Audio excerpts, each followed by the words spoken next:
দেখতে পেয়েছেন বলতে আমি তো পাশের প্রথমে আমাদের যে প্রতিবেশী আছে ওনাকে ফোন করে দরজা নক করতে বলা হয়, তো ওনারা দেখে তারপর ভেতরে গেছে, গিয়ে আমার মাকে জানায় যে আমার বাবা একটু অস্বাভাবিকভাবেই ওখানে বিছানায় শুয়ে আছে। তো তখন আমার মা এসে দেখেছে, দিয়ে আমার বাবা যেখানে কোনোদিনও সিগারেট খেতেন না, আমরা সিগারেটের একটা খোলা পেয়েছি, কতগুলো দেশলাই, ম্যাচ বক্স এসব পেয়েছি। আমার বাবার কিছু জিনিস মিসিং আছে, হাতের 4টে আংটি ছিল, হাতের চেন ছিল ওপর হাতে, সেগুলো নেই। তার মোবাইলটা তো আমরা প্রথম থেকেই সুইচ অফ পাচ্ছিলাম, তার সুইচ অফ এই ফোনটাও নেই। তারপর আমাদের এখানে লোকাল সব লোকেরা জানে আমার বাবা হাতে সবসময় একটা ব্যাগ ক্যারি করতো, সেই ব্যাগটাও নেই। সেই ব্যাগের মধ্যে খুব ইম্পর্টেন্ট কিছু জিনিস ছিল না, বাড়ির চাবি ছিল, এগুলো ছিল, সেগুলো নেই। এই সব দেখে আর মানে বাইরের কোনো খাবার আমার বাবা কোনোদিনও খেত না। আমরা খাবারের জায়গাটায় দেখছি আমার বাবা সেখানে নিজের ঘরের খাবার যেটা নিয়ে এসেছিলো সাধারণ খাবার, সেই খাবারটা পড়ে আছে, রুটিটা খেয়েছিল, আর ওর মধ্যে একটা কাবলি ছোলার কিছু তরকারি ওর কিছু পাওয়া যাচ্ছে, সেই তরকারি আমাদের বাড়ি থেকে দেওয়ানো। এসে দেখলাম তো আমার বাবা নেই, আঘাতের কোনো চিহ্ন তো দেখতে পাইনি। প্রাথমিকভাবে আমার তো দেখে মনে হচ্ছে এটা মার্ডার।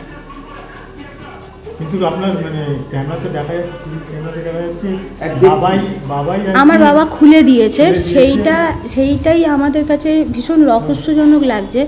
আমরা তাকে চিনতে পারছি না, আমরাও দেখেছি, হ্যাঁ, বা আমার বাবা নিশ্চয়ই তাকে নিশ্চয়ই চেনেন। এবং আরও অনেক কিছুই দেখছি, যে মানে আমরা কলের দেখছি আমার মায়ের সাথে লাস্ট কথা হয়েছে, কিন্তু সিসিটিভির দেখছি লোকটা কিন্তু তার আগে থেকেই আমাদের ফ্ল্যাটে ঢুকে বসে আছে, তার সামনেই নিশ্চয়ই আমার বাবা আমাদেরকে ফোন করেছে। তার মানে আর একটা কথা বলছি, আমার বাবা কিন্তু সহজে কারোর সাথে বন্ধুত্ব করবার মতো মানুষ নয়। তার এমন একটা বিশ্বাসের জায়গা সে অর্জন করেছে, যে আমাদের কাছেও সে তার পরিচয় লুকিয়ে গেছে। ফ্ল্যাটে আমার মাসিদের সাথে আমার মামার একটা কেস চলছে, তো ফ্ল্যাটের একটা সিস্টেম করা আছে যে অল্টারনেটিভলি কাউকে না কাউকে এসে থাকতে হয় এখানে। আমার মায়ের পায়ের অবস্থা খুবই খারাপ, আমার মা সবসময় সেটা আসতে পারেন না, তো আমার মায়ের বিহাফে আমার বাবাই আসতেন, আর আমার মাসিরাও অল্টারনেটিভলি আসে। যেদিনকে আমার মা আসতে পারতেন না, আমার মাসিরা এসে কেউ করতেন।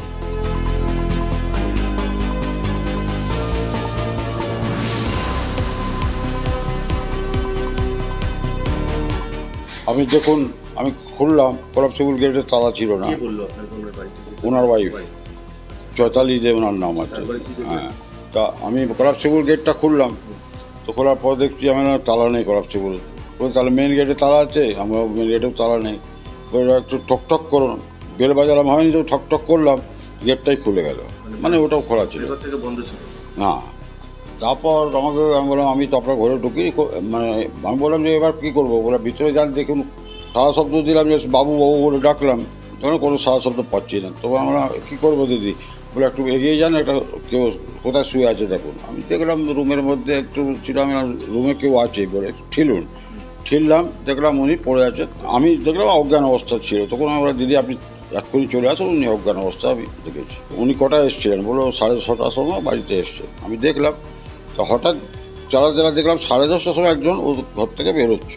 উনি সন্ধ্যা 6:30টার সময় এসে বাড়িতে ঢুকেছেন এবং রাত 10:30টার সময় অন্য একজন, আমি দেখলাম 10:30টার সময় ওনার ফ্ল্যাট থেকে লোক বেরোচ্ছে। এটা ওরা দেখতে পেয়েছে টিভিতে। তারপর ওরা বললো যে হ্যাঁ, তখন দেখলো যে কখন ঢুকেছিল দেখি, তখন 8:30টার মতন ওরা ঢুকেছে। 2 ঘন্টারও বেশি সময় বাড়িতে ছিল। হ্যাঁ, এটা যা টিভিতে দেখা গেল। নিচে ফাঁক পড়ে একটা কারখানার মতো কি আছে, ওখানে লোকজন যাতায়াত করে, থাকেও বোঝায়, রাত্রিবেলা কাজকর্ম করে। তারপর গ্রাউন্ড ফ্লোরে অচেনা লোকেরা আসে যায়। এই যে একটা জলজান্ত মানুষ এইভাবে মারা গেল, আতঙ্কিত আছে? আতঙ্ক বলতে সেটা তো একটা স্বাভাবিক একটা। কালকে খাওয়া হয়নি, আজকে আমার বাড়িতে খাওয়া হয় কি, এরকমের মানুষদের যদি ভালো মানুষকে এরকমই মারা হয় তাহলে তো আমাদের করতে পারে। উনি কারো সঙ্গে ঝামেলা থাকতো না, না ঝগড়া হতো না আর হতো। আর আমি সকালে উনি রাত্রিবেলা भी জল দিত ঠাকুরকে, সকালে भी জল ফেলতো।